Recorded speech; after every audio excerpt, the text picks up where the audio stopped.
Então, como eu estava dizendo, né, por mais que a gente tenha... Boa tarde. Boa tarde.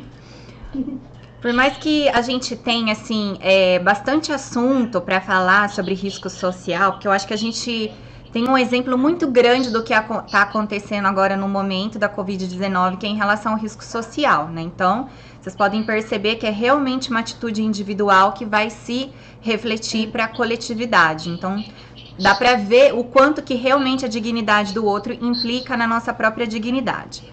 Mas vamos falar um pouco sobre os benefícios previdenciários, tá? Tratar sobre também as mudanças referentes à reforma da Previdência. Até então a gente estava numa aula bastante teórica, o que é normal um pouco em relação ao grupo de pesquisa. Grupo de pesquisa a gente entra num aspecto bem mais teórico para a gente fazer uma análise científica, uma produção científica sobre tudo. E agora, por mais que a gente tenha também também tenha uma questão científica para a gente falar, algumas questões teóricas, vamos adentrar também nos aspectos práticos, ok? Em relação aos benefícios previdenciários e a reforma da Previdência. Vamos tentando, nesse meio tempo, produzir o máximo possível. As produções acadêmicas, o livro provavelmente ele vai ficar para março, como eu havia dito. Gente, eu vou pedir para vocês mutarem. E daí, ó, tem aqui do lado do nome de vocês. Daí, quando vocês quiserem falar, vocês podem fazer assim, daí pode desmutar e falar de uma vez, tá? A ideia é a gente manter o nosso encontro da mesma forma como a gente mantém, mesmo que virtualmente. Então, a gente tentar manter os assuntos e falar, abrir essa mesa redonda como eu sempre tento fazer com vocês, ok? Tá. Vocês chegaram a ler os slides das questões dos benefícios previdenciários? Chegaram? Sim. Tá. Os slides, eu falei um pouco também sobre direito adquirido, expectativa de direito. Falei sobre outras reformas da Previdência, inicialmente, né, para traçar um panorama. E depois que eu fui falar sobre essa reforma da Previdência do ano passado, tá? Então, vamos manter o mesmo roteiro. É possível que, de repente, eu não fale sobre todo o slide hoje, né? Vamos ver como que vai ser o desenvolvimento. Não tem problema, qualquer coisa a gente continua no nosso próximo encontro, que espero que seja presencial. Vamos torcer para isso, tá? Amém. Então, vamos lá. Bom, primeira coisa, vamos comentar sobre o direito adquirido e expectativa do direito. Por que é importante que a gente comece a falar sobre isso? Porque em momentos de reforma, a gente tem que ver se a pessoa, vamos supor que vai requerer o benefício previdenciário, ela já atingiu o direito antes das reformas, da lei da época, ou se ela vai atingir o direito, está na expectativa de atingir esse direito depois. Então, uma coisa é expectativa de direito, você está na expectativa de atingir no futuro, e outra é direito adquirido. Então, ainda que você não entre com um pedido de benefício previdenciário antes da reforma da Previdência, se você implementou os requisitos antes da reforma da Previdência, é o que está valendo. Então, o que está valendo é o período em que você adquiriu o direito. Isso é muito importante, muitos de vocês são advogados, né? Porque, às vezes, o cliente, ele não tem direito. Você pensa assim, nossa, muitos clientes têm a falsa ideia, agora eu não vou me aposentar mesmo, não tem como conseguir mais nada. Sendo que ele já tinha adquirido o direito antes, por isso que é importante a gente juntar o máximo de provas possíveis, que nós possamos incluir na contagem. Então, por exemplo, um período de trabalho na zona rural, né, a questão do segurado especial, um período de insalubridade, periculosidade, um período em que a pessoa serviu o exército ou tiro de guerra, embora o tiro de guerra seja contado por horas, né, um período em que a pessoa trabalhou de repente sem registro, ou um pagamento de débito, no caso do autônomo ou daquele sócio, o empresário que ele é sócio administrador, né, utilizando provas. É um período, é uma época muito interessante para a gente tentar juntar tudo que a pessoa poderia provar lá atrás, às vezes juntar os caquinhos, que eu brinco, né? Para fechar o direito, às vezes, antes da reforma.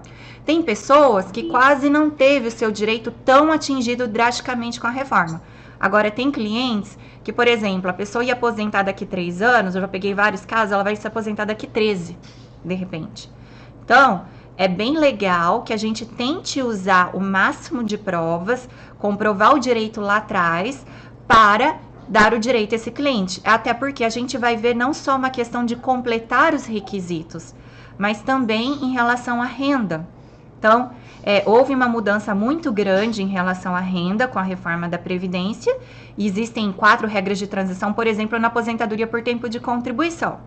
Então, tem 4 por tempo de contribuição, 1 por idade, mais 3 de professores, 1 de especial, é muita regra de transição. Então, às vezes, a gente tem que avaliar, tem casos que vale a pena esperar um pouquinho, porque a renda é diferente também, todas essas regras de transição. E tem outras que não. Eu tô só fazendo, na verdade, uma introdução, tá, gente? Porque quando eu for falar de cada benefício previdenciário, eu vou passar os detalhes disso um por um, tá? Então, só para fazer uma introdução em relação à expectativa de direito e a direito adquirido. E vocês podem me interromper se vocês quiserem fazer algum comentário e alguma pergunta, tá? Agora, eu já vou começar a falar sobre a Lei 9.032, de 95, que trouxe também algumas mudanças na reforma da Previdência, tá?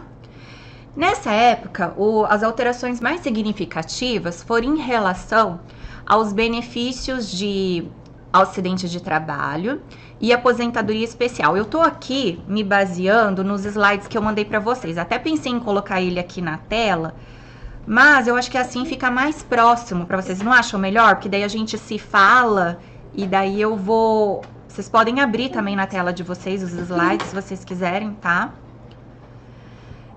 E houve também mudança nos cálculos dos benefícios de auxílio-doença, na época, pensão por morte e aposentadoria por invalidez decorrente de acidente de trabalho, porque antes a média era feita sobre os últimos 36 salários de contribuição, tá? Então, poderia resultar num valor mais baixo. Hoje, a média, a gente sabe que ela é de julho de 94 até a data referente a um mês anterior ao requerimento.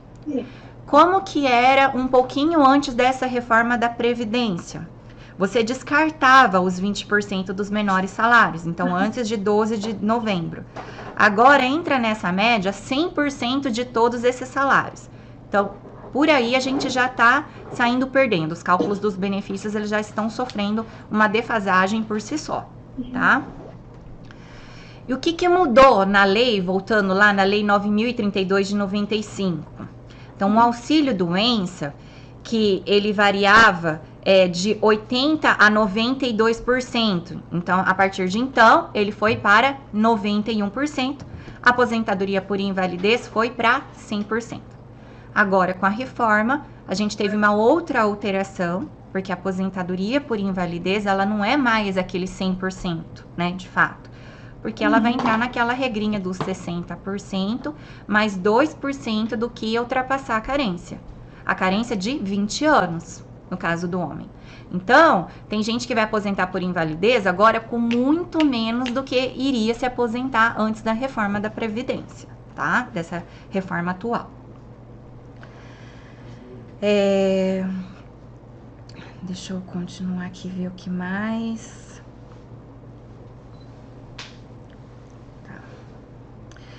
E agora falando um pouco sobre a emenda 20 de 98. Eu brinco até agora fazendo um comentário que eu não acredito, na época eu fiquei muito preocupada. Deixa eu aceitar a Yandra aqui. Na época eu fiquei muito preocupada se ia diminuir muito a nossa área de atuação, quem trabalha com direito previdenciário por conta da reforma da Previdência, assim. Se a gente for olhar de uma maneira fria e prática, assim, parece que diminui, né? Porque você fala assim, poxa, mas se o cara tinha direito a aposentar daqui 3 anos, vamos supor, eu ia fazer uma programação, e ele vai aposentar daqui 13, então eu vou perder muito cliente.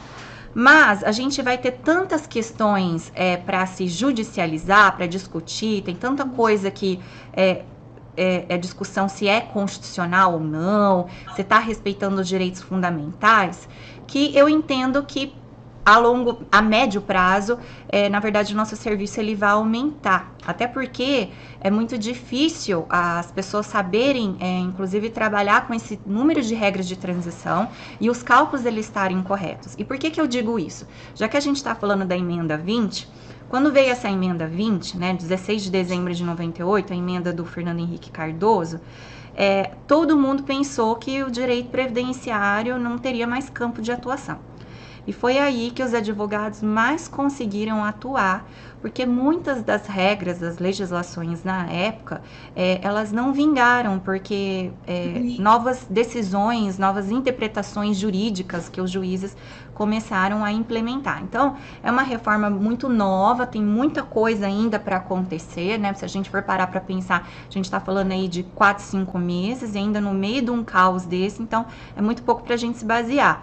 Mas eu penso que a gente vai ter muita coisa e campo de atuação para discutir. E é daí que nasce tanta tese, gente. É daí que nasce muita coisa para a gente também trabalhar cientificamente, tá? Vamos lá, deixa eu ver o que eu mais posso falar em relação à emenda 20. A emenda 20, eu acho que uma coisa bem importante para a gente comentar não é na emenda 20, desculpa, eu ia falar do fator previdenciário, o fator previdenciário foi um pouquinho depois, em 1999, tá? Mas houve uma expansão em relação à previdência complementar, né? Isso foi instituído para os funcionários públicos. Então, essa ideia que eu comentei nas outras aulas, que nós estamos caminhando para a previdência complementar, existe já uma experiência. O Brasil passou por essa experiência, passa por essa experiência em relação aos funcionários públicos, né? Não é uma contribuição obrigatória, mas eles podem sim contribuir com a previdência complementar a fim de somar aí a sua renda, tá?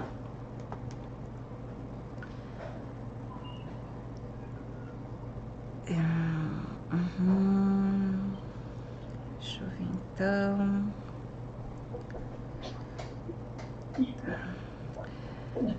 A gente teve uma manutenção da aposentadoria por idade. Nessa época, a ideia da emenda 20 era que se instituísse um pedágio também para aposentadoria por tempo de contribuição integral, mas isso não vingou. Então esse pedágio, o adicional de tempo de contribuição, ele só vingou realmente para aposentadoria proporcional. O que seria então o pedágio, só recapitulando, né? Então é aquele adicional de 40% que você tem que cumprir, o segurado tem que cumprir, do tempo que faltaria para ele se aposentar na integral, a partir do tempo que faltaria em 16 de dezembro de 98.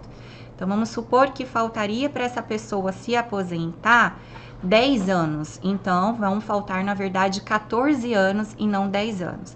E a aposentadoria proporcional, daí tem a idade mínima, né? 53 anos homem, 48 mulher, isso pensando também nos critérios antes da reforma da Previdência. A gente tem que avaliar sempre na época que a pessoa cumpriu, então, o seu direito aquisitivo, que é o direito adquirido, tá?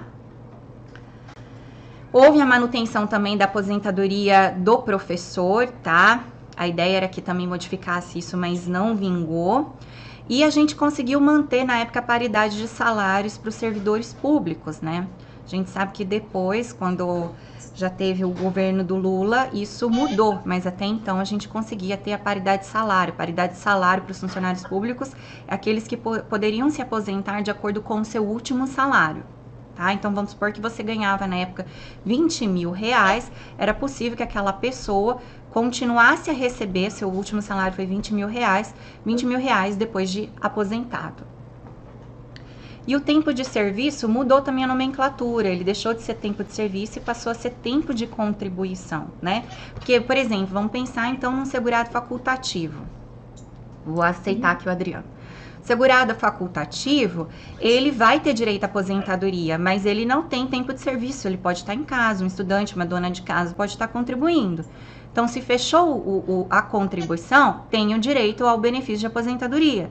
Então, não é mais tempo de serviço, e sim tempo de contribuição, que é a terminologia mais correta, no caso.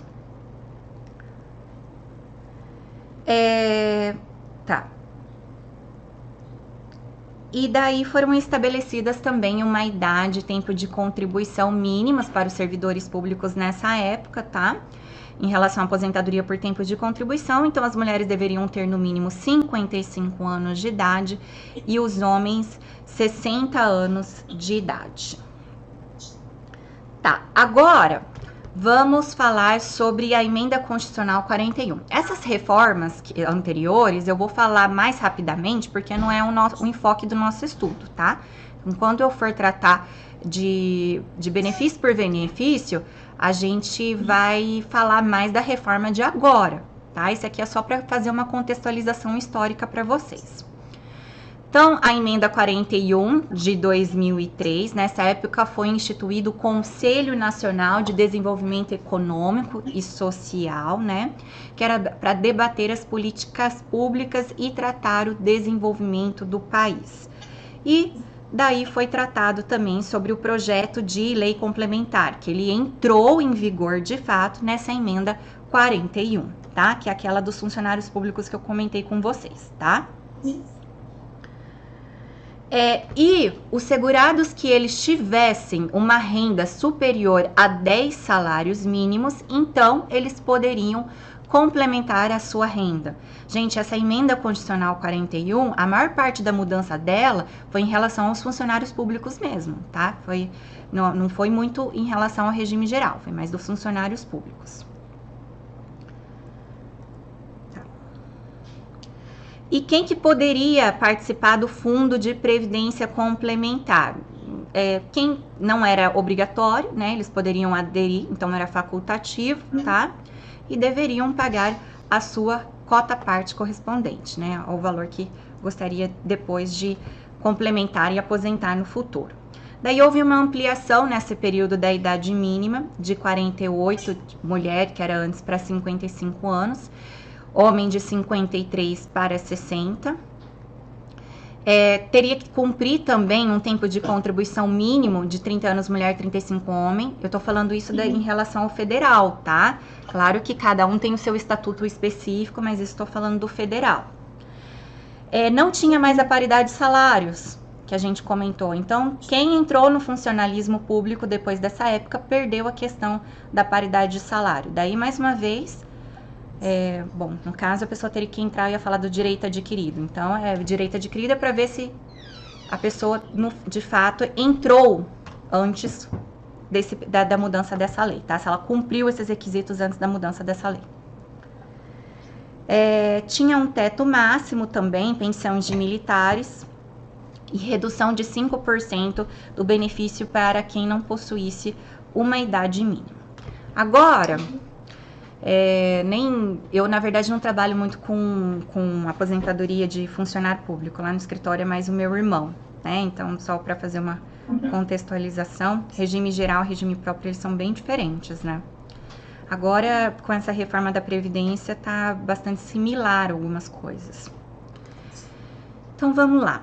E o que aconteceu com uma reforma, uma mini reforma, né? Muito mais atual pra gente, que a gente acompanhou de perto, antes dessa grande agora de 2019. Foi a da Lei 13.135 de 2015. Essa reforma, que a gente pode mais lembrar dela em relação aos benefícios de auxílio-doença, incapacidade, o cálculo da renda, foi no último segundo, no último tempo lá, a gente instituiu as regras dos pontos, né? Aquela regra que tanto o homem quanto a mulher deveriam cumprir os pontos.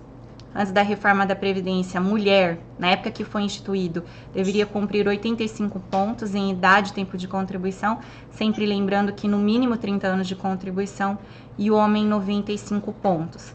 Esses pontos, eles aumentavam em 1 ponto a cada 2 anos. Esse ponto, com a reforma da Previdência, ele continua valendo.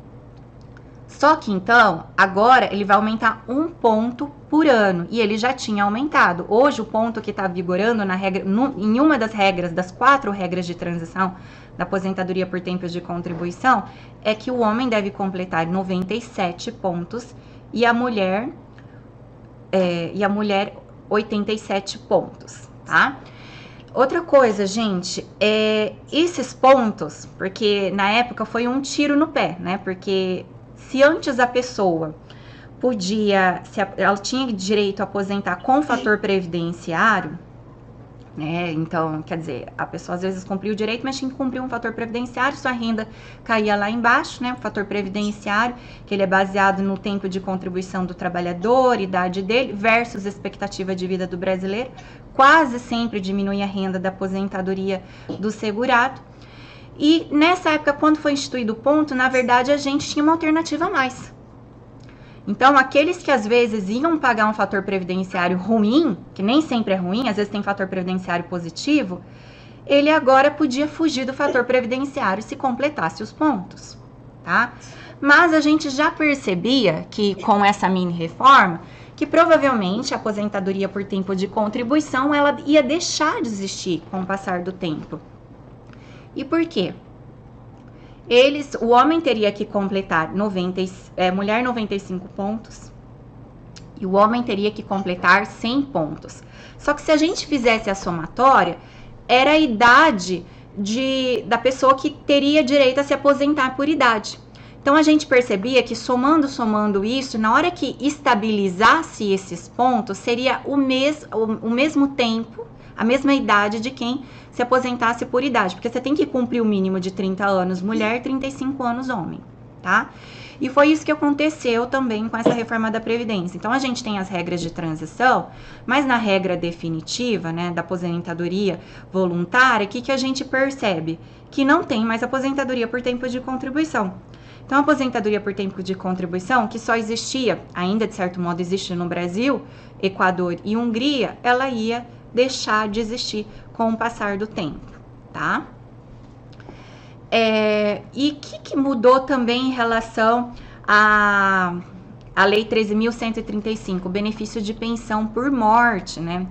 Antigamente, até acho, embora tenha sido muito mais difícil a partir de então a pessoa receber o benefício de pensão por morte, eu entendo que fazia sentido, era até justa a mudança que eles introduziram na época, porque eu lembro assim, às vezes eu ia atender um cliente, a sua esposa falava, meu marido tá doente. E o marido tava doente, mas ele nunca tinha pagado previdência na vida. Então, o que a gente falava? Paga uma contribuição. Nunca pagou previdência na vida, pagava uma contribuição.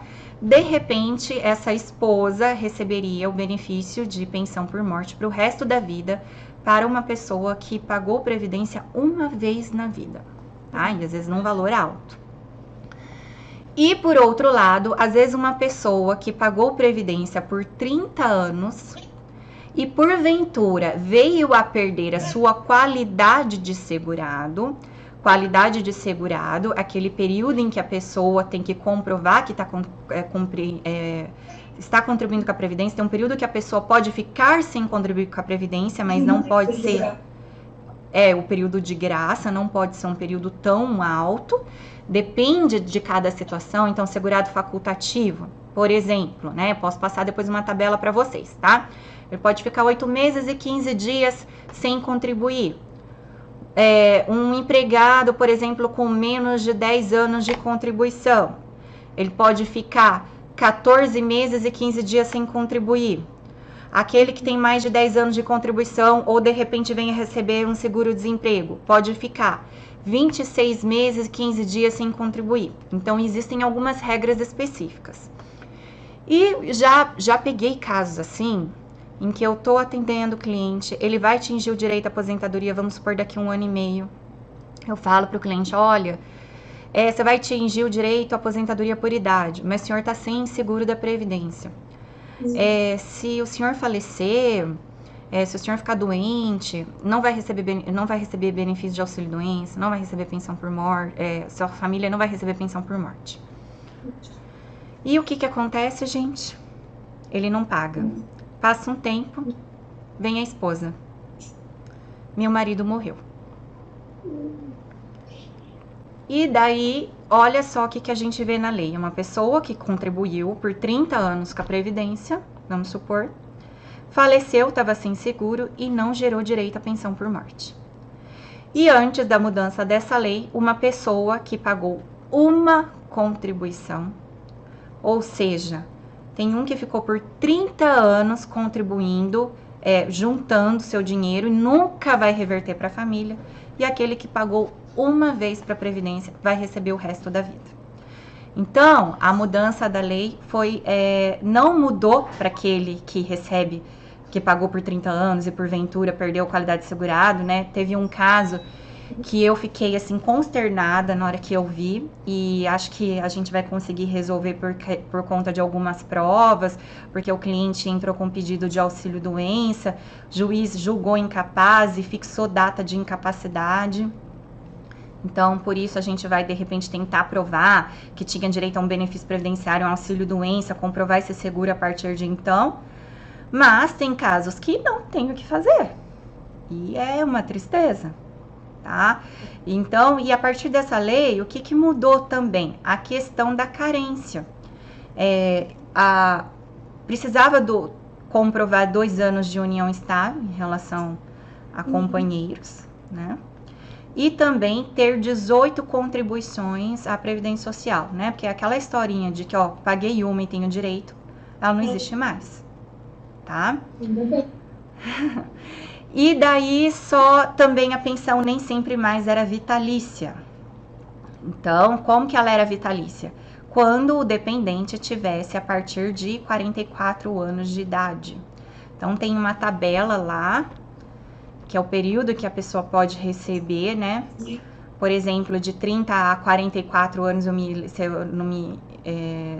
parece que são 15 anos, não me recordo. Tem aqui na tabela, tá? Nos slides.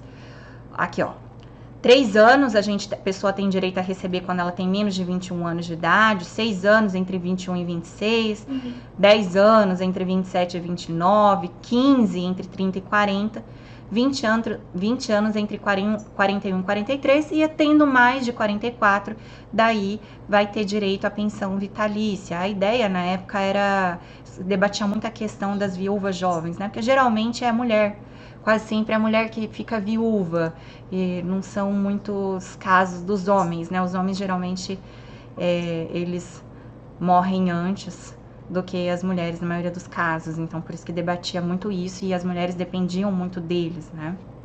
Existe muito essa questão da mulher também não pagar a previdência, ter tanto acesso aos benefícios previdenciários. Hoje tem mudado cada vez mais isso, mas eu percebi isso muito no escritório. Vem os dois, o casal, mas eu também quero ter direito a me aposentar. A mulher, ela ficou no lar, ela não teve nenhuma atividade profissional, ou às vezes tinha uma atividade informal, não se preocupou em pagar a previdência. O marido falava para não trabalhar fora, né? Para o pessoal um pouco mais velho, o machismo é muito maior ainda. Mas também não pagava nem a sua previdência. Então é uma dependência grande, elas têm muito menos acesso aos benefícios previdenciários do que os homens. A questão dos pontos, eu já comentei com vocês, né? Aqui tá a tabela do fator previdenciário, pra gente entender também. Então, foi uma coisa boa essa questão dos pontos, porque às vezes a pessoa se livrava do fator previdenciário, mas lembrando que era uma sinalização para acabar essa espécie de aposentadoria por tempo de contribuição com o passar do tempo, tá?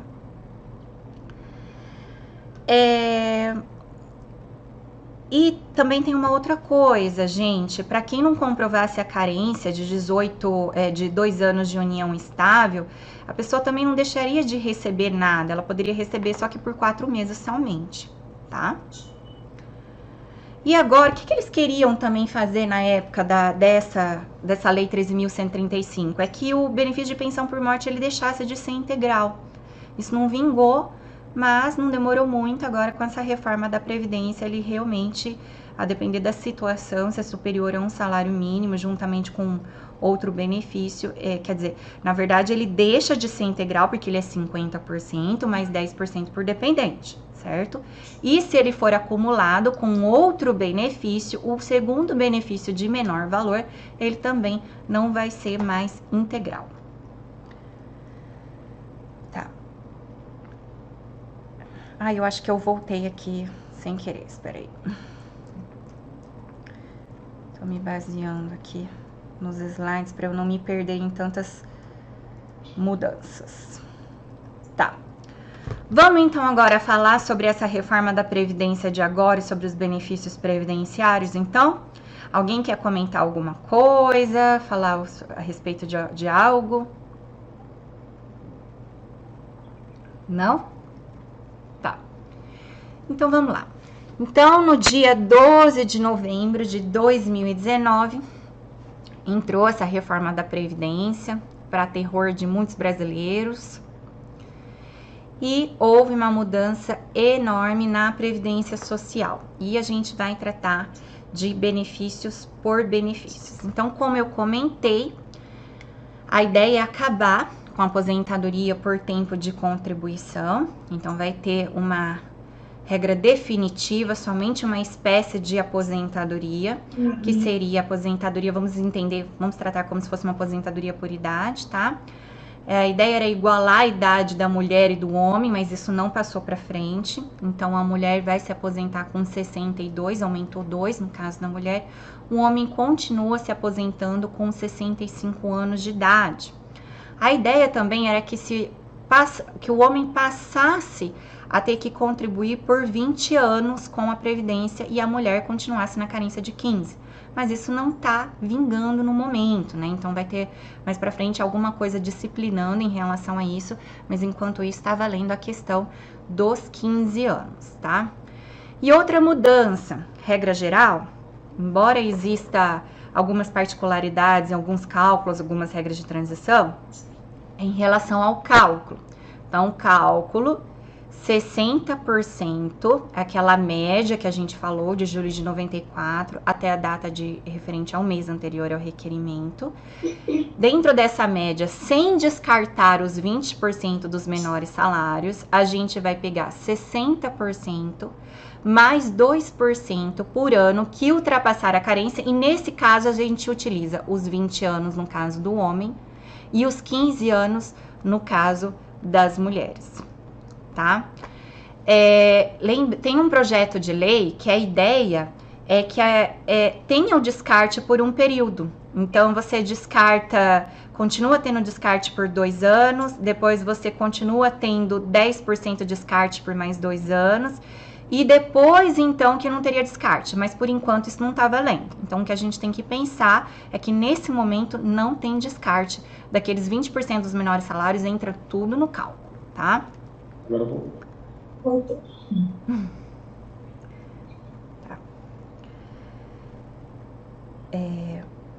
Vamos lá, então.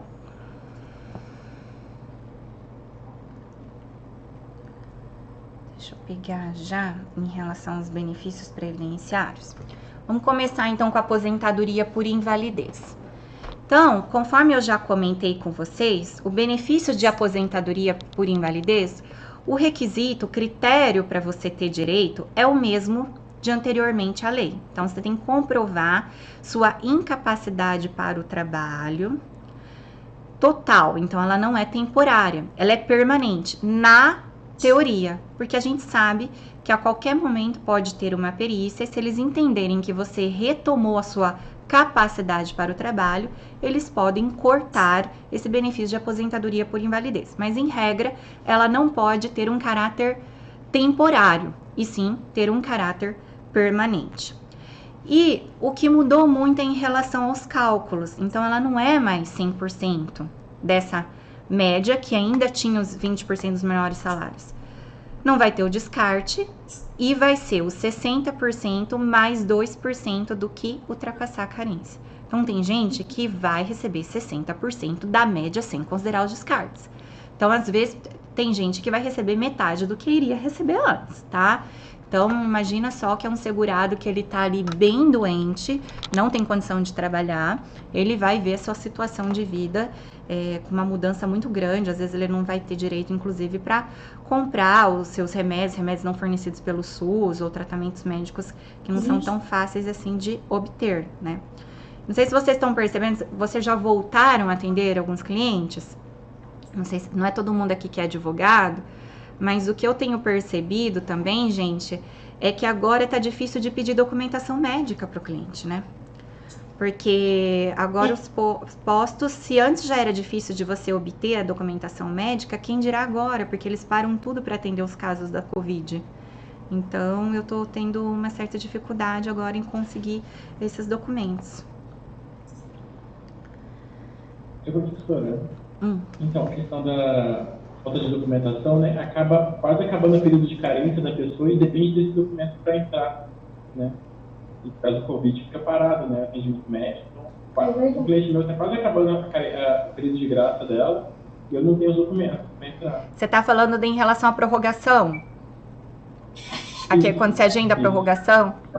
Então, tá tendo, às vezes, sabe que eu indico para os clientes uma clínica popular, né? Porque a maioria dos clientes, eles são bem pobres, né? Então, assim, eles não têm condição de pagar um particular. A clínica popular, ela é particular, mas ela é muito mais barata, né? Então, às vezes, eles conseguem fornecer a documentação para o cliente, se não tem outra alternativa, porque eu já fazia isso por causa da demora do SUS. Quando o cliente, eu vejo que o atendimento dele é para muito, muito tempo, às vezes eu dou essa alternativa, muitas vezes resolve, viu? Agora a gente está tendo, o INSS abriu lá o portal do INSS para anexar a documentação médica, né? Inclusive, a prorrogação, tem gente que agora vai receber, então, por um salário mínimo por até 3 meses, aqueles que estavam entre 12 de março até a data de 30 de maio, essa pessoa vai receber direto.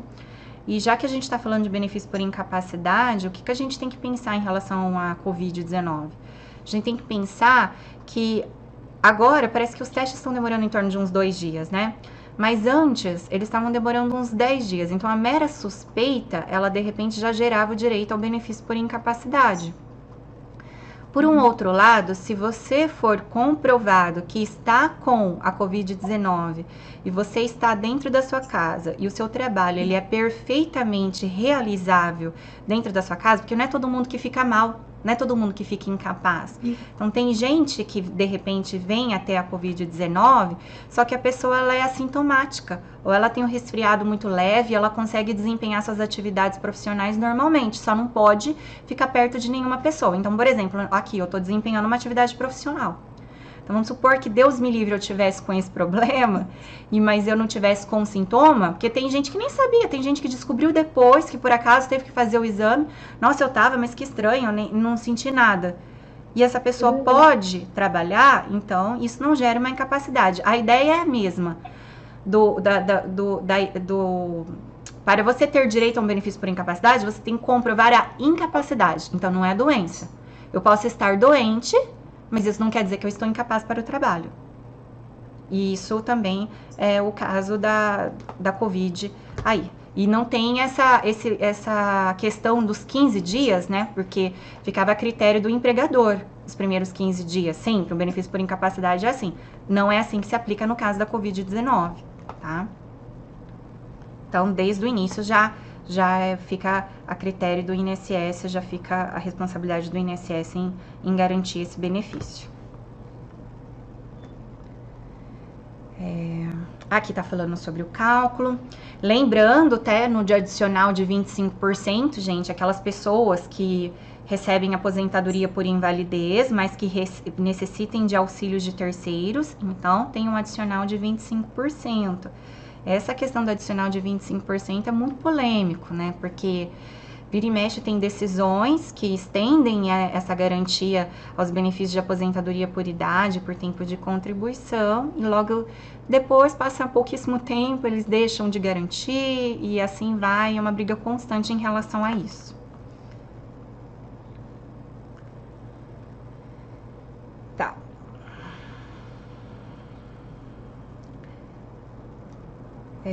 Bom, vamos lá.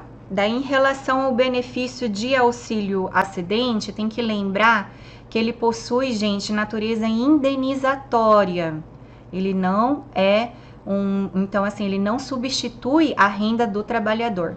Por isso que ele é metade da renda, né, que a pessoa teria direito, né? Então, se fosse um outro benefício previdenciário, então é metade do valor dessa média que ela teria direito. A pessoa pode continuar trabalhando, pode estar registrada e receber o benefício de auxílio acidente. Só que se ela vier aposentar, vamos supor, por idade, por tempo de contribuição, ela não vai receber mais, tá? Então, caso ela estiver trabalhando, ela pode sim receber. E não tem carência nesse caso, tá? É um benefício isento de carência.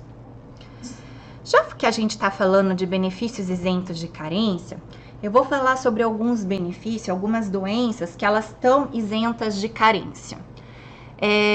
Existe um rol, mas esse rol não é taxativo.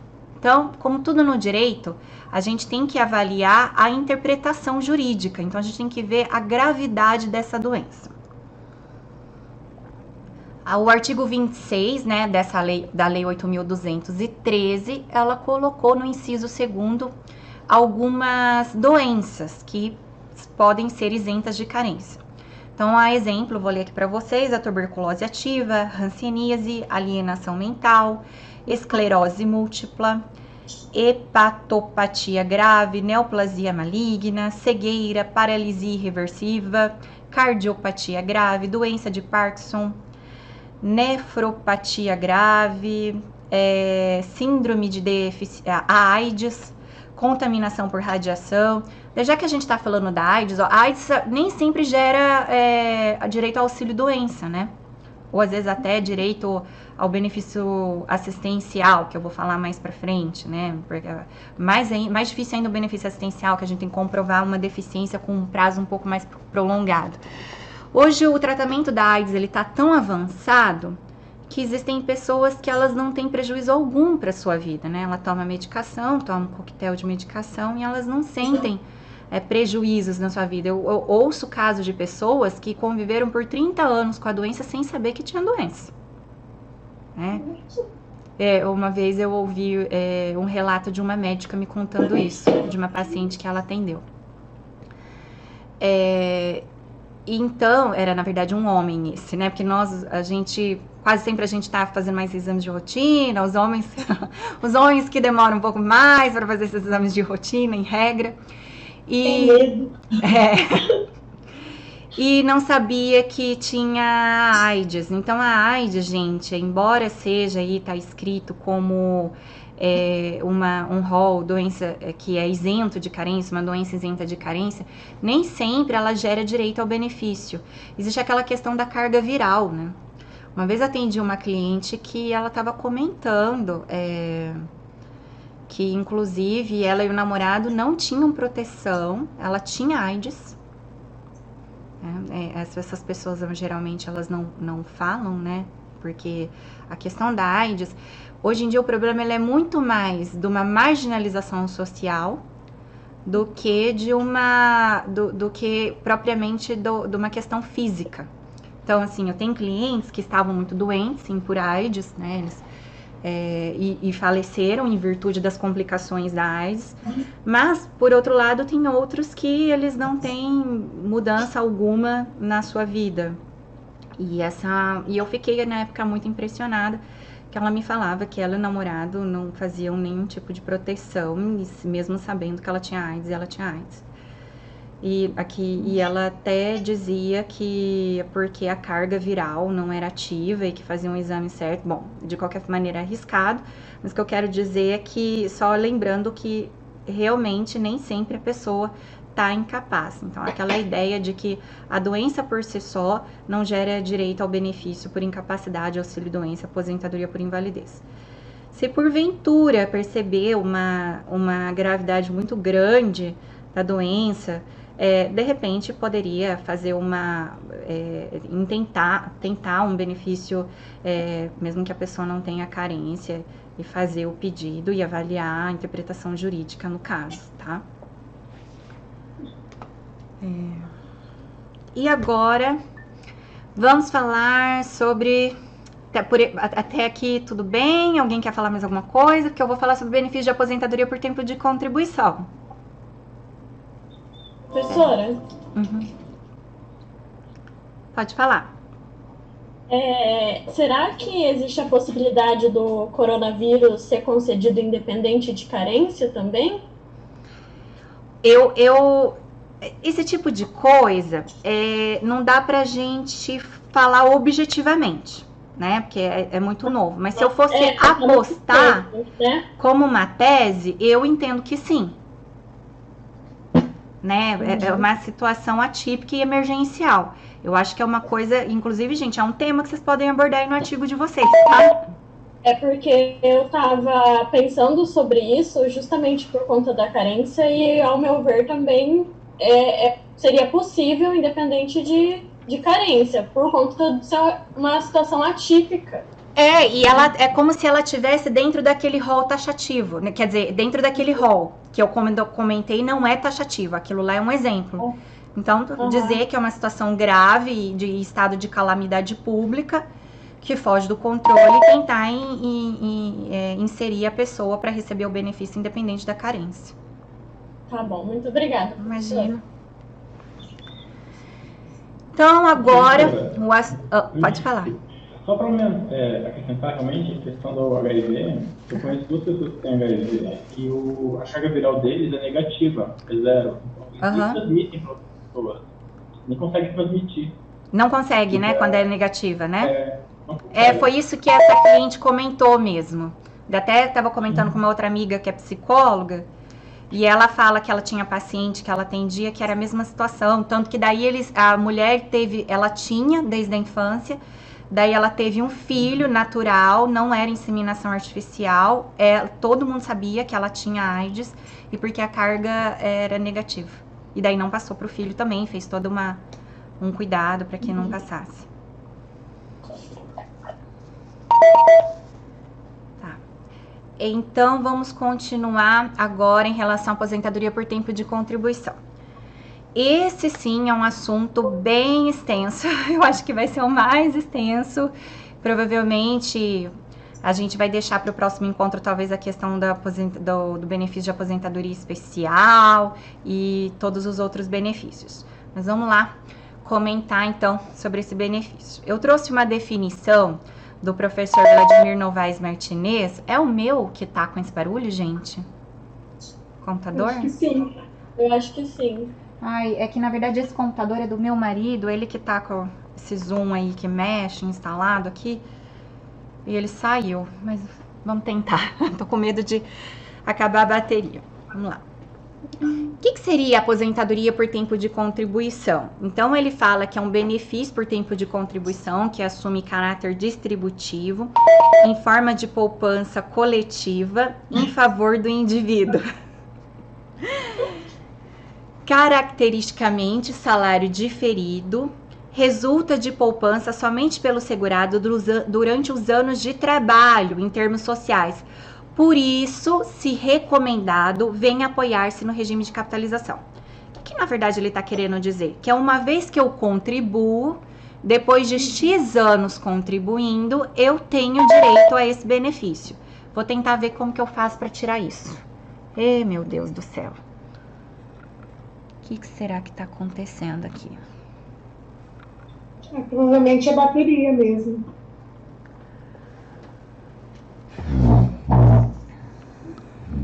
Deixa eu ver aqui. Mas... Entendi. Mas ele tá ligado aqui a bateria. Acho que é o som aqui. Deixa eu ver. Tirar aqui. Vocês estão me ouvindo? Tá, eu tirei acho que era a caixinha de som que ele usa pra dar aula. Meu marido já tá acostumado, ele dá aula por internet, na verdade quase trabalha sempre trabalhou 100% online há mais de 10 anos, então pra ele, normal. Acho que eu não tô ouvindo mais vocês, estão me ouvindo? Tá. Eu vou ligar pra ele vir aqui me socorrer.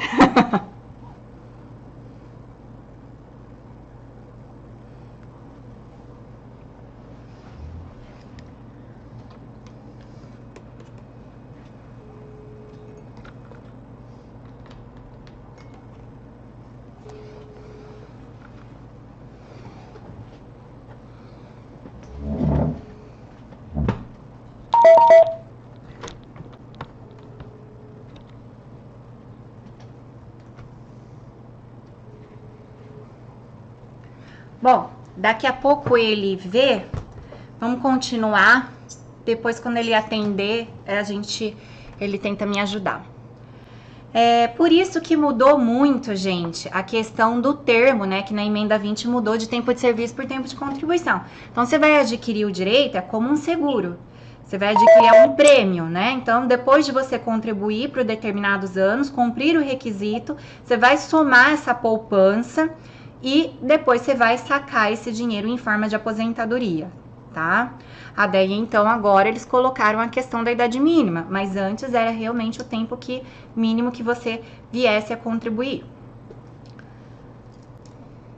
Antes da mudança da lei, então, como que era? Mulher integral, 30 anos, homem, 35, e aposentadoria proporcional teria que ter 25 anos no mínimo mulher, 30 anos um homem, acrescido do adicional de 40% daquilo que ultrapassasse o pedágio, né? Você tem que cumprir o pedágio de 40%, tá? Aquele adicional é o pedágio, me desculpe. Então, vamos supor que a pessoa tivesse que cumprir 2 anos de pedágio, a mulher. Então, ela teria direito aos 25 anos por tempo de contribuição. Eu gostaria muito de saber qual que é esse barulho. Deixa eu ver se eu tirando isso aqui dá certo. Não, esse aqui é da luz. Ai, meu Deus. Prof, pra mim não tem problema esse barulhinho. Tá. Tá tranquilo, professora. Tá bom.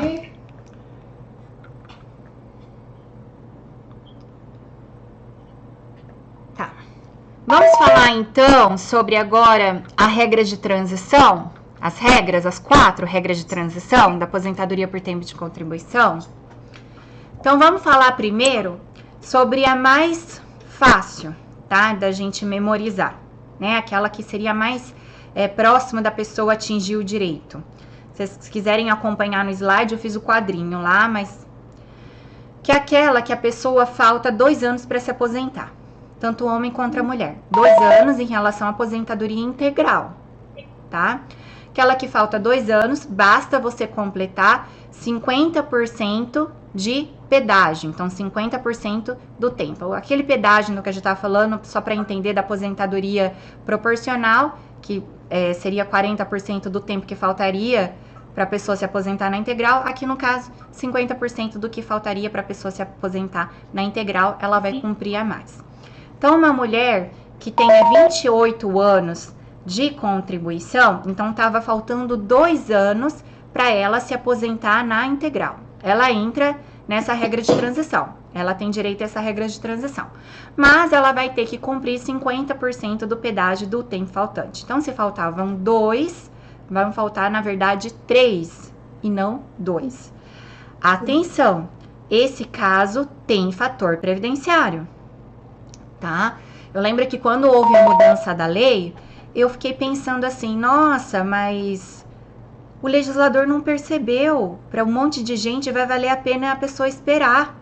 Ela vai aposentar sem fator previdenciário, um valor muito maior. Nossa, eu vou colocar um monte de cliente para aposentar depois. Eles não deixaram isso passar, não. Não, mas nesse caso tem fator previdenciário. Então, por isso que nem sempre é a melhor solução. Tem gente que só tem essa possibilidade de se aposentar. Mas é bom a gente verificar se nas outras 3 possibilidades a pessoa não atinge o direito, porque a questão do cálculo é diferente. Qual que é a segunda possibilidade que eu vou comentar com vocês, que acho que vai ficar fácil, porque é um critério já conhecido. É a regra dos pontos. Então, aqueles pontos lá que foram instituídos, que foi instituído lá em 2015, ele voltou a essa figura para agora, nessa reforma da Previdência, nessa regra de transição, só que lá aumentava 1 ponto a cada 2 anos. Aqui vai aumentar 1 ponto por ano. Então, começou nesse ano em 97 homem, 87 mulher, e vai aumentando 1 ponto por ano. Só que enquanto lá era 100% do salário de benefício, com descarte dos 20% dos menores salários, aqui vai ser 60% mais 2% do que ultrapassar a carência, sem os descartes, tá? A maioria dos clientes que eu tenho visto, a maioria atinge o direito desse com 94%, 96%, depende do caso específico, e sem o descarte. Daí vamos para uma terceira hipótese. Essa terceira... No caso do pedágio de 50% que você... O cálculo é feito na 60% também? Sim, 60%, mais 2%, só que depois você vai colocar, não tem descarte, e depois você vai colocar fator previdenciário, tá? Não tá saindo o som?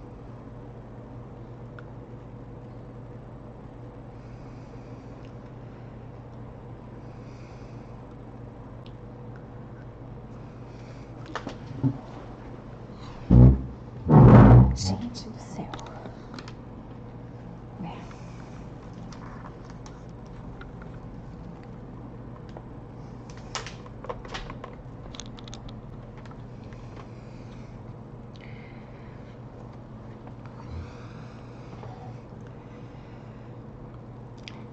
Vamos fazer uma.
Estão me ouvindo? Tá. Gente, falem alguma coisa para ver se eu consigo ouvir vocês. Não. Então, eu não tô conseguindo ouvir vocês. Se vocês preferirem, eu posso falar e vocês escrevem alguma coisa, mas eu acho que pode ficar chato até o Hamilton chegar. Ou então, não sei se alguém tem o Zoom. Se a gente sair, alguém entrar e mandar o convite, eu acesso pelo meu outro notebook, que esse é o notebook dele, e daí dá certo.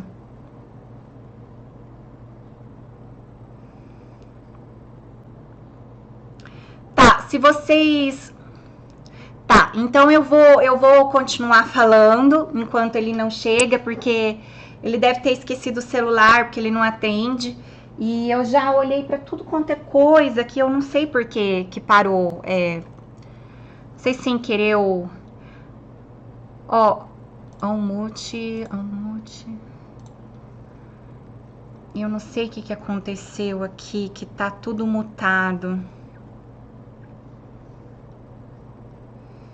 Não tá mutado. Algum problema no computador aqui, como é dele, o som já tá no alto. Deve ter sido o alto-falante. Deixa eu tirar esse alto-falante. Vocês podem falar alguma coisa, vamos ver se eu ouço. Eu tô ouvindo de novo. É que é o alto-falante dele. Então vamos lá. Quando não é coisa nossa, a gente não tá acostumado. É igual pegar um carro novo de outra pessoa, né? A gente não tá habituado ainda. Vamos lá. Então, a terceira... é um alto-falante dele. Era ele que tava fazendo barulho. Tava acabando a bateria. Então, uma terceira regra de transição, essa, gente, é às vezes o pulo do gato para a pessoa ela ter direito a uma renda bem melhor. Então, tem pessoas que estão pagando previdência com uma renda bem melhor e ela quer se livrar dessa diminuição grande de renda. Então, o que tem que fazer? A mulher, nesse caso, tem que ter no mínimo 57 anos de idade. O homem tem que ter no mínimo 60 anos de idade, 30 anos de contribuição e 35, respectivamente, mas tem um pedágio também, tá? Só que o pedágio, ao invés de ser 50%, ele é de 100%, então ele é o dobro. Mas tem gente que tá muito perto de adquirir esse direito. Então, às vezes a pessoa fala assim, nossa, mas falta 2 meses para o meu cliente adquirir o direito ao pedágio de 50%. Mas ele teria direito a uma aposentadoria de 5 mil, vamos supor. Só que se ele esperar mais 2 meses, ele vai ter direito a outra, um valor muito maior. A outra seria metade do salário. Espera um pouquinho, né? Então, vai pela outra regra de transição. Então, não é só atingir o direito, é também pensar na renda dele.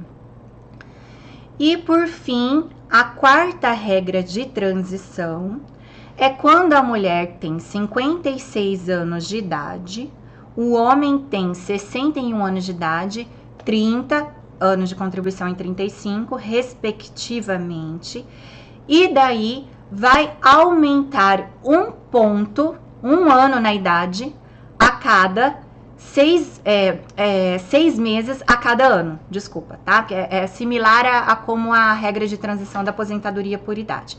Então, se aumenta 6 meses nessa idade a cada ano que passa. Então, 56 anos e meio agora, 61 anos e meio agora, o ano que vem, daí vai ser 57 e vai ser 62, tá? Tudo bem por aqui até agora? Certo? Tudo bem. Tá. Eu tenho só uma dúvida depois. Só tô tentando achar aqui o dia aqui que devo te perguntar um negócio. Ah, e esse aqui, o cálculo é 60% mais 2%. O único que é 100%, gente, é aquele que é o pedágio de 100%. Idade mínima mulher 57, o do homem 60. Tá?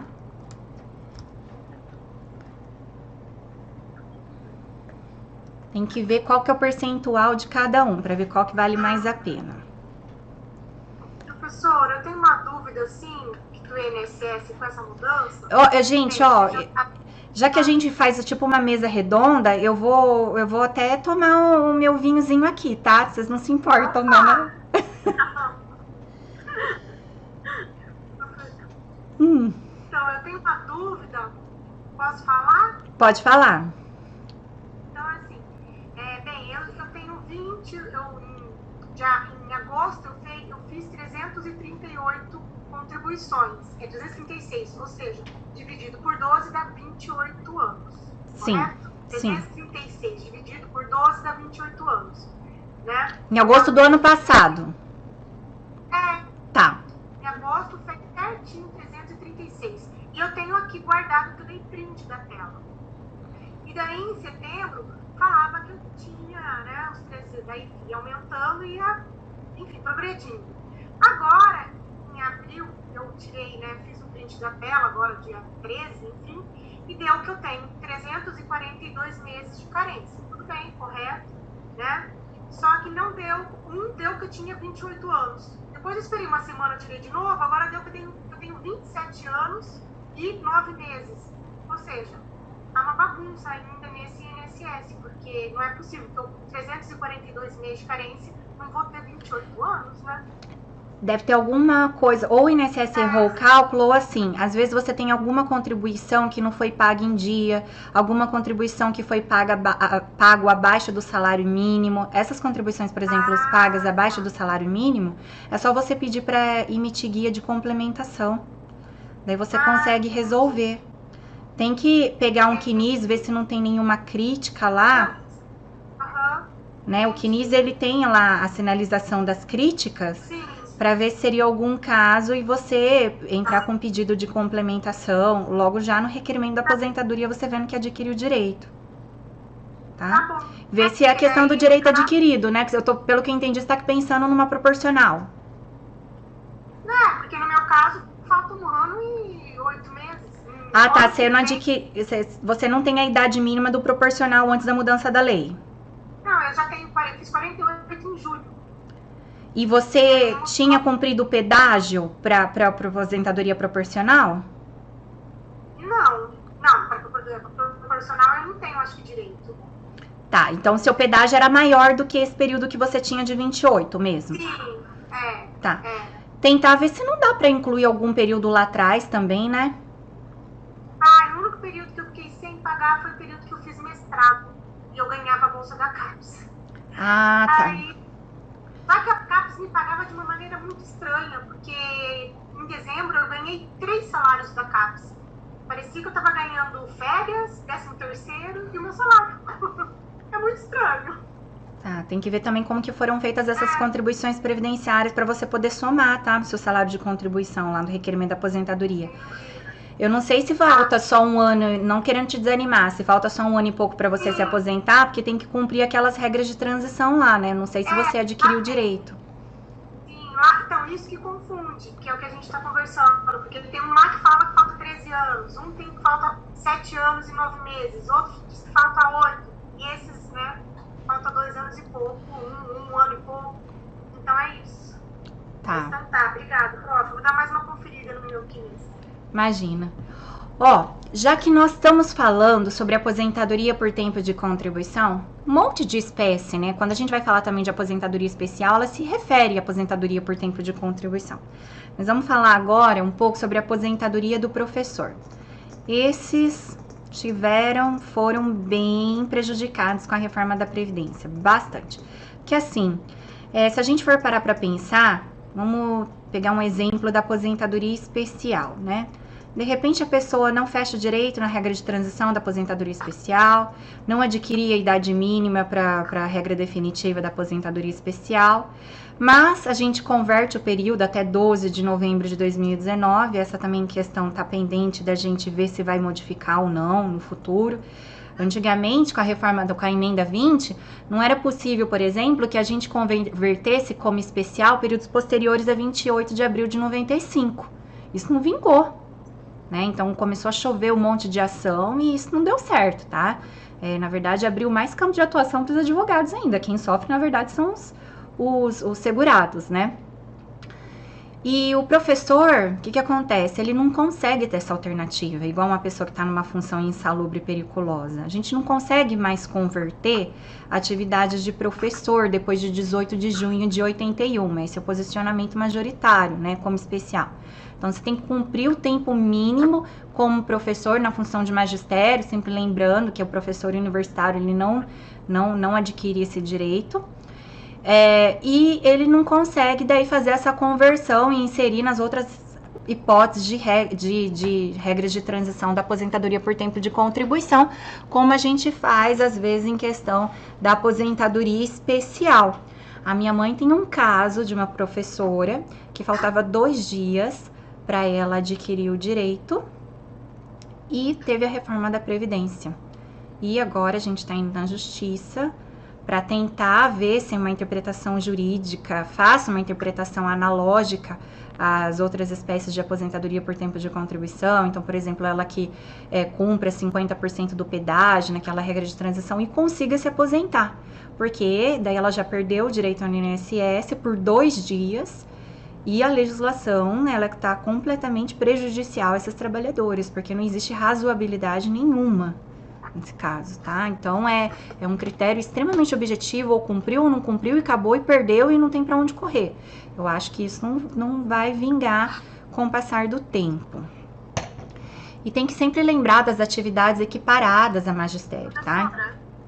Então, não necessariamente só o professor mesmo, ele tem direito, às vezes, a uma aposentadoria de professor. Então, às vezes, um educador, um pedagogo, um que exerce uma função de coordenador pedagógico, ele também, que não está em sala de aula, ele pode ter essa função equiparada ao de professor e pedir, fazer o requerimento do benefício de aposentadoria do professor, tá? Então, são aqueles do ensino infantil, fundamental e médio. O professor universitário, ele não possui essa garantia dessa aposentadoria diferenciada dos professores. Como que era, né? Então, a mulher, bastava ela cumprir 25 anos de trabalho, estou falando no regime geral de previdência, tá? nessa função, tem que ser exclusivamente nessa função. E o homem 30%. A conversão também teve várias decisões judiciais na época. Tinha uma época que você poderia, até 28 de abril, converter em 40% por homem, 20% para mulher, a função como professor, tal como uma aposentadoria especial, entendendo que seria uma atividade penosa, que a penosidade ela não é mais, via de regra, garantida pela legislação previdenciária. Mas, com o passar do tempo, isso não vingou, só foi possível realmente a conversão até quem desempenhou essas atividades até 18 de junho de 1981, e a mulher teria que cumprir 25 anos nessa atividade e o homem 30 anos. Com a reforma da Previdência, como que ficou a questão da regra de transição? Então, agora precisa cumprir os pontos. Mulher, aqueles pontos conhecidos que a gente fala, tempo de contribuição mais idade. Aqui, mulher 81, homem 91, sempre lembrando que o tempo mínimo é aquele que seria, a pessoa teria o direito antes de se aposentar sem a idade.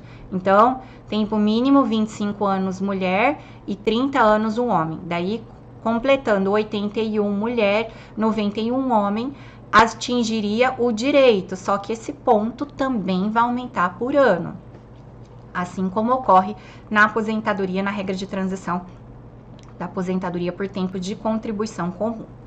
Mas são 3 regras de transição. E qual seria a outra regra de transição? Ter esse tempo mínimo, que já comentamos, 25 e 30, mais 51 anos de idade, no caso da mulher, 56 anos de idade, no caso do homem. E aquela ideia, lembra do aumento de 6 meses que já existia numa das regras de transição da aposentadoria comum? Então, aqui também vai existir, vai aumentar 6 meses na idade até completar 57 para a mulher e 60 anos para o homem, porque a regra definitiva dos professores é essa: idade mínima 57 mulher, 60 homem. Como que vocês fazem também, gente, para memorizar? Claro que com a prática a gente vai acabando memorizando, isso também não é o mais importante. Tá tendo uma tabela do seu lado para trabalhar, ok, tá? Mas para vocês entenderem uma lógica, a gente não tem uma idade mínima numa das regras de transição da aposentadoria comum, que a mulher tem que ter 57 e o homem 60, aquela que é 100% da renda, mas também tem que pagar o pedágio? Aqui, ó, do professor, 57, regra definitiva mulher, 60 homem. Eles tentam fazer uma equiparação, tá? Entre uma coisa e outra. E 6 meses de contribuição, aumenta 6 meses na idade por ano. Parecida com aquela outra regra de transição, da mulher 56 e o homem 61. Essa questão dos 6 meses, mais pra frente vocês vão ver, também vai existir na questão da aposentadoria por idade, na regra de transição para mulher, tá? E por fim, a última regra de transição da aposentadoria do professor, são 3, os 25 anos mulher, 30 anos no mínimo, 52 anos de idade mulher, 55 homem e o pedágio de 100%, igualzinho tem naquela outra regra da aposentadoria por tempo de contribuição comum, tá? Pedágio de 100%, do que faltaria para a mulher atingir 30, que era a idade mínima da integral da outro tipo de espécie, e 35, que é para o homem a idade mínima que era na integral, no outro caso. Aqui é 100% também da renda, tá? Assim como na outra, quando você cumpre 100% do pedágio, você consegue 100% da renda, aqui também consegue 100% da renda. Nos outros casos, não. Sim. Naquelas outras regras de transição que você tinha comentado, surgiu uma dúvida. Nessas regras de transição, eu ainda posso converter tempo especial para comum ou não? Até 12 de novembro de 2019 você pode converter. Depois disso, a legislação vedou. Mas como eu estava falando, eu tenho uma desconfiança que eles podem rever isso no futuro. Tá? Porque pela emenda 20, isso não surtiu efeito, que tinha uma norma parecida com essa na emenda 20.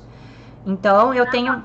Eu estava falando, travou um pouquinho aqui, mas surgiu essa dúvida aqui para mim, então... Então, hoje não é possível mais. objetivamente falando, não é possível. Passou de 12 de novembro de 2019, depois disso você não converte, você só converte o anterior a esse período. Mas eu sou mais otimista, por enquanto não dá, mas eu desconfio que a justiça vai rever esse posicionamento, assim como ocorreu com a emenda 20. Os meus irmãos eles já não acreditam nisso, eles acham que isso não vai vingar. Como eu tomo como exemplo a emenda 20 e algumas mudanças que podem ocorrer com a aposentadoria especial, com a regra de transição, que ela é muito pesada, então eu já tenho uma esperança de que isso no futuro vai ser revisto, mas por enquanto não pode. Por enquanto faz muito pouca diferença, ainda bem, né? Porque faz muito pouco tempo que ocorreu essa mudança, mas vai passar um momento que vai fazer muita diferença converter esse período. É verdade. Muito obrigada, professora. Imagina.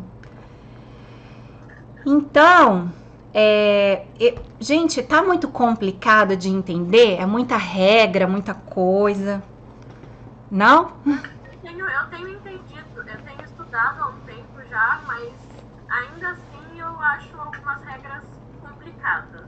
Mas eu acho que com o tempo e a prática a gente vai pegando o jeito, né? Mas elas são mesmo muito complicadas. Pra gente que trabalha na área, ela é complicada.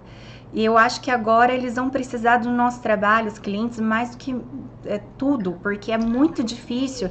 E outra, muita gente pode se aposentar com uma renda tão mais baixa, sendo que poderia se aposentar com uma renda melhor, sabe?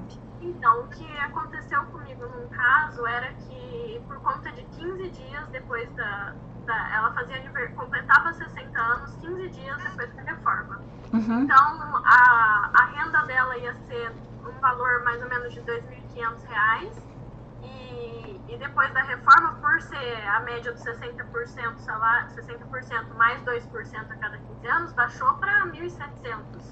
E nesse caso não tem o que fazer, viu? Não tem. O que fazer, porque eles não fizeram uma regra de transição para cálculo. Não. Simplesmente de um outro eles mudaram a situação.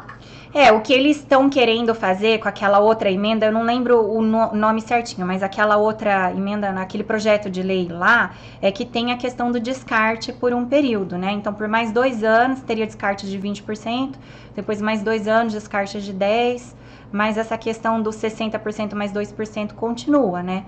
Lembrando que na aposentadoria por idade, antes era 70% mais 1%, do período de 12 contribuições, né? Então, por exemplo, quem tivesse 15 anos de contribuição, que era o mínimo, poderia se aposentar com 81% da média que já tinha o descarte dos 20%. Então, essa pessoa agora vai aposentar, às vezes, com 60%, dependendo do caso, e sem descarte. Então, a mudança é grande de renda, sim. Ai, peraí, acho que eu me apertei aqui. Eu tenho essa dificuldade de ver em relação qual a melhor aposentadoria, se compensa a pessoa esperar mais ou menos, porque eu não sei fazer os cálculos, né, assim, ainda, né, ainda vou me formar, né, no final do ano, mas é isso que eu tenho, assim, essa dificuldade. Não sei se vai dar algum curso, assim, também. Eu posso te auxiliar, sim, mas eu posso fazer o cálculo para você também, Viviane. Me passa os documentos que eu faço o cálculo. Tá, eu vi um curso no IBDP de cálculos, mas não sei se é bom, deve ficar na dúvida, né, disso, porque realmente, eu não sei dizer para um cliente, olha, essa é a melhor vantagem ou esse é o melhor. Ah, tá, você quer dizer para os seus clientes. O Emerson de Londrina, ele dá uns cursos bons de cálculo, tá? O Emerson é professor também, inclusive, do IDCC. A minha mãe é muito boa em cálculo, ela faz os cálculos do escritório, ela faz praticamente serviço de contadora no escritório, mas ela não dá curso. Mas o Emerson dá curso. É que eu acho que é isso, assim, que as pessoas, os advogados, têm a maior dúvidas, né? As maiores dúvidas, eu acho, em relação ao cálculo e o que dizer para o cliente que é melhor para ele, né? Claro. Porque uma vez que você saca o benefício, a gente sabe que às vezes você não tem como reverter, depende da situação. Para ir para a justiça comum, não tem como, né? Então, enquanto você não saca, você tem que, na hora da conferência, o INSS conceder o benefício, você tem que ter atenção para ver se aquele cálculo lá está correto e é o melhor para o cliente. É nessa hora que às vezes você muda a estratégia também, né? A gente já faz no pedido, na hora que a gente já vislumbra qual é a melhor situação, a gente já faz no pedido, esclarece tudo mais. Mas às vezes, mesmo assim, eles enquadram numa possibilidade ruim, né, para o cliente. O Emerson é do IBDP, então é possível que o curso de cálculo seja do IBDP, seja dele, tá? Do IBDP. Ah, tá. Emerson, não sei Emerson Costa Lemos. acho que era esse nome. Ele é bom de cálculo. Quem Ele é contador, inclusive. Ah, que bom. Obrigada, prof. Imagina. Bom, na verdade, em relação à pensão, aqui saiu em relação já à aposentadoria por tempo de contribuição. Bom, ó, o meu compromisso com vocês, o IDCC sempre fala para eu ficar 2 horas, tá? Assim, eu posso ficar com vocês até 5h30, tá? A não ser que vocês falarem, olha, o assunto hoje tá muito denso, tá muito difícil, a gente de repente finaliza um pouco antes. Mas eu, por mim, fica até 5h30 eu tô com vocês, tá? Professora, só vou pedir licença porque eu tenho um compromisso e vou precisar sair daqui uns minutinhos. Ah, tá. Tudo bem. Tá? Então, quando você for sair, você me avisa, a gente vai fazer uma fotinha antes, daí qualquer coisa a gente continua também no próximo encontro, tá? Com todo mundo. Tá bom. Então, agora eu vou falar um pouquinho, não vou começar a aposentadoria especial, então, porque a aposentadoria especial, ela vai me pedir um tempo maior, e aí eu não vou conseguir finalizar isso tão rápido, então a gente já começou a falar sobre pensão por morte um pouco atrás, então eu vou falar mais um pouquinho em relação às mudanças dessa lei em relação à pensão por morte, tá? Então, como eu já havia comentado anteriormente, a pensão por morte, então agora ela não é mais de 100% para os dependentes. Então, como que funciona? Ela parte em 50%, acrescido de 10% por dependente. Então, se existe um dependente, é 60%, 50% mais 10% para esse dependente. Se existem 2 dependentes, 70%. Ela vai até o limite de 100%, tá? E daí dividido entre eles, ok? Se por acaso eu tenho um filho, ele é dependente, menor de 21 anos de idade. Esse filho completa 21 anos de idade. Lembrando que não adianta ele estar estudando, nada, ele deixa de receber com 21 anos de idade mesmo. A não ser que ele comprove uma incapacidade mental, uma incapacidade física grave, tá? Se esse filho, ele completa a idade e ele deixa de ser dependente, a cota parte dele não reverte em favor dos demais, tá? Então, vai ser exatamente 50% mais 10%. Vamos supor, não é tão difícil, eu já peguei vários casos, tá? É muito comum entre os homens isso, né? Pode existir entre uma mulher nunca peguei um caso assim. Mas o homem tem mais de uma família. E ele deixa, então, 2 mulheres eram dependentes dele, vamos supor. Então, essas 2 mulheres vão receber, no caso, 70% e vão dividir esse 70% entre elas, ficando 35% para cada uma. Em casos polêmicos, então, vamos supor, ele separou esse homem de uma mulher e ele pagava pensão alimentícia para uma dessas mulheres e para outra mulher ele não se casou e vivia uma união estável. As 2 vão receber porque a pensão alimentícia é como se você estivesse comprovando a dependência econômica dessa mulher. Se por um outro lado eu não comprovar a união estável, aquela outra mulher, que vamos dizer assim, a namorada dele, não vai receber o benefício. E se essa mulher separada não recebia pensão alimentícia, portanto não dependia dele economicamente mais, eu não consigo comprovar que dependia mais dele economicamente, ela não vai receber. A outra pessoa, comprovando a união estável, vai receber o benefício, tá? Outra coisa também, além de não ser mais integral, necessariamente, lembrando que nunca pode ser inferior ao mínimo, tá? Antigamente, a lei deixava a gente acumular integralmente os benefícios. Então, você teria direito à aposentadoria e você teria direito a uma pensão. né? Então, dentro da sua média integralmente. Acontece que agora, se o benefício for acima de um salário mínimo, você vai receber o outro com descontos. Então, de 1 a 2, 60% somente do benefício menos vantajoso, tá? O segundo, de 2 a 3, você vai receber 40%. De 3 a 4, tem que, isso aí eu acho que é só conferir, tá? Isso mesmo. De 3 a 4, você vai receber 20%. E aqueles que são acima de 4 salários mínimos, só vai receber 10% do benefício menos vantajoso. Outra coisa que a gente tem que pensar em relação a esses benefícios, e que também, isso não mudou com a lei, já existia, as classes, né? Então, os dependentes de primeira classe, os dependentes de segunda classe e os dependentes de terceira classe. Quem são os dependentes de primeira classe? São os filhos menores de idade, né, não emancipados, e os companheiros, tá? Cônjuge ou companheiro. Se por acaso eu não tiver nenhum dependente dessa classe, mas eu tiver da segunda classe, a segunda classe pode receber. Quem que são os da segunda classe? Alguém tá falando? Não. Tá, eu achei que a Paloma estava falando. Tá.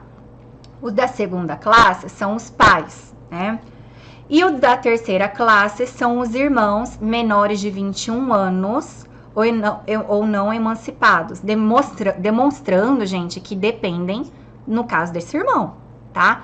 Então, a segunda classe só recebe se não tiver ninguém da primeira classe, a terceira classe só recebe se não tiver ninguém da segunda classe e ninguém da primeira classe. Eles não concorrem entre si, eles só recebem se não tiver da classe anterior, tá?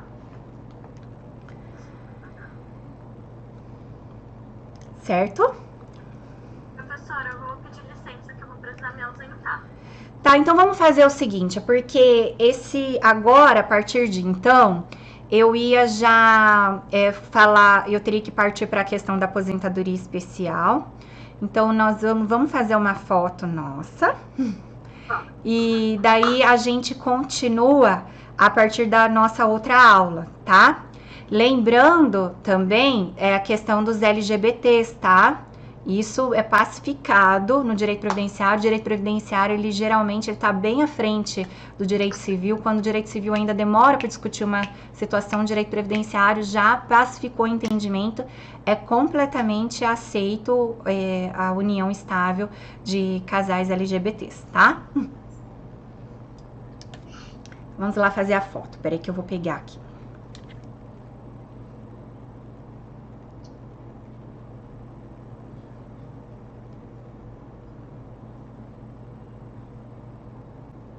Pronto. Então, boa tarde para todo mundo, bom final de semana. A Laiana pode se ausentar, mas se alguém mais quiser ficar conversando comigo, perguntar mais alguma coisa, fique à vontade. Obrigada, professora. Imagina. Bom final de semana. Para você Tchau, também. Gente. Bom final de semana. Tchau, tchau. Tchau, gente. Obrigada. Tchau, prof. Muito obrigada. Tchau, tchau. Ninguém tem mais... Gente, obrigada. Eu tenho uma pergunta. Pode falar. Então, eu estava pensando sobre um tema, né, no meu artigo, e estava pesquisando um pouco, na verdade, sobre cooperativismo, cooperativas de trabalho, como uma alternativa ao sistema econômico, né, sistema também, regime previdenciário mesmo. E seria, no âmbito das cooperativas, ter um regime complementar de previdência. Ah, esse tema é maravilhoso. É bom? Ah, eu acho. Bom... É porque tem esse livro aqui, sabe? É bem famoso, do Paul Seeger, que é Introdução à Economia Solidária. É bem... Você vai estar tratando, de um ponto de vista, uma natureza econômica que é super atual, mas que, por um lado, tem uma função social. Né? Então, assim, eu tenho comentado com algumas empresas, né? Vamos atuar, vamos trabalhar com regime de previdência complementar, né? Meu marido é bem da área financeira, faz gestão, não sei o quê. Mas assim, a questão não é só do ponto de vista econômico. Você cumpre uma função social a partir do momento que você retém talentos e você traz uma alternativa a mais para aquela pessoa manter a renda dela e ter dignidade. E trazer uma educação financeira. Então, e a cooperativa, ela tem muito essa questão da função social do trabalho. Eu acho incrível. Eu tenho total meu apoio. Até tem um projeto de mulheres meus, que a gente sempre faz projetos sociais no escritório, que a gente vai trabalhar com cooperativas de mulheres, que fala dessas coisas, assim. É uma alternativa viável, muito interessante ao capitalismo atual. O livro se chama Introdução à Economia Solidária. Cooperativas como uma alternativa mesmo, que já foi muito usada no século XIX, antes da Segunda Guerra. Em muitos países funcionou, mas foi perdendo espaço. Mas agora vai vir com tudo, pode ter certeza. Eu imagino. E aqui na nossa região, a questão da cooperativa agrícola é muito forte. Você tem um tema extenso, isso aí dá pra você fazer uma tese, na verdade. Tá? Vai ser até difícil colocar isso num artigo. Vai ter que resumir muito. Se você quiser depois trazer o material, algumas outras indicações, quiser começar a escrever alguma coisa e me passar, pode fazer. Sim, eu vou começar a escrever um esqueleto da coisa e pegar umas referências bibliográficas também para tentar ir aumentando. Assim. Mas é a ideia mesmo. Pode ter um estralo na minha cabeça hoje, na verdade, sobre isso. É um estralo maravilhoso aí. Foi algum anjinho que soprou no seu ouvido. Sim. Então, foi mesmo. Acho que foi. Mas então é isso. Muito obrigado. Fiquei até animado. Imagina. Bom final de semana. Eu vou deixar com a Paloma e bom final de semana para vocês. Para você também. Obrigado, gente. Imagina. Tá, tchau. Professora, Tchau. Boa tarde, tudo Boa bom? tarde, tudo e você? Também tô bem. Então, eu comecei a fazer o artigo, só que eu confesso que eu tô com muita dúvida no tema. Sim. Por exemplo, eu comecei falando um pouco sobre todo o aspecto da reforma. Uhum.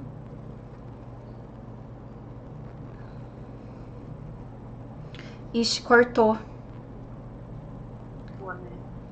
Tá, pode falar.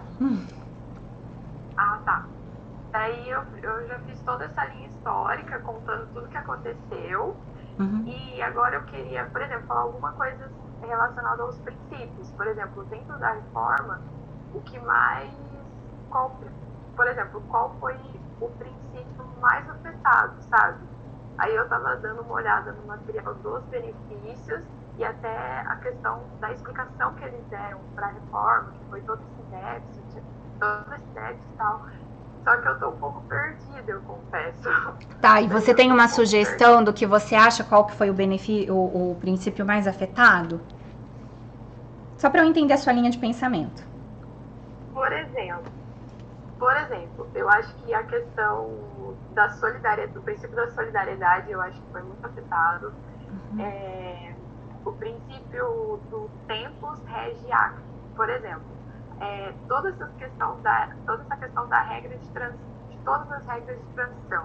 Se você for parar para pensar, muitas pessoas que tinham o direito de se aposentar, que já estavam quase para se aposentar, elas não vão se aposentar, entende? Então, eu confesso que eu estou indo mais para essa linha de pensamento. Por exemplo, desses princípios que eu analisei até agora foi o tempus regi actum, o princípio da solidariedade e também até da dignidade da pessoa humana mesmo. Tá. A dignidade, ela é evidente, isso eu acho que você tem que colocar. O regi actum, eu acho que você pode se complicar um pouco se você falar, porque eles vão falar que é uma expectativa de direito e não direito adquirido, que a pessoa não tinha adquirido o direito, tá? A não ser que você for parar para pensar em relação à questão das conversões de tempo, porque ela continua na atividade insalubre. Agora, a solidariedade demais, que a gente realmente está muito mais na cota parte que a pessoa contribuiu do que a gente ajudar aquelas pessoas que de repente estão em umas condições diferenciadas e que não tem uma solidariedade de toda uma sociedade, toda uma coletividade. E muito interessante também é você falar da questão da igualdade, né? Então, por exemplo, aposentadoria especial. A gente tem que ter um critério diferenciador da aposentadoria especial, porque são pessoas, são categorias de profissionais distintas. Então, eles precisam de um tratamento diferenciado para atingir a igualdade. E quando a gente coloca uma regra de transição quase que inoperante, né, porque uma idade mínima, coloca muito próximo a aposentadoria por idade. A mulher, por exemplo, cumprir 25 anos de atividade especial, ela tem que ter 61 anos de idade, sendo que a aposentadoria por idade hoje na regra de transição, basta ela ter 60 anos e meio. Então, ela fica a aposentadoria especial, a regra de transição meio que inoperante. Então, o princípio da igualdade, ele está sendo prejudicado porque a gente não está tendo esse critério diferenciador para a pessoa atingir o direito ao benefício, tá? E óbvio que, por isso, a dignidade da pessoa humana ela é atingida. Esclareceu bastante. Vou continuar escrevendo certinho, porque... outra questão, também que eu estava vendo. Quantas laudas, mais ou menos, do artigo ele tem que ter? De 15 a 25. De 15 a 25. Tá, isso. Beleza. Tá, beleza, professora. Vou continuar fazendo e quando tiver, assim, mais ou menos, assim, bom, eu te mando pra você dar uma olhadinha, ver se tô na linha certa e tal. Mas eu acho que vai ficar bom. Tá bom, combinado, então. Então tá certo. Bom final de semana. Tchau, tchau. Obrigada pra você.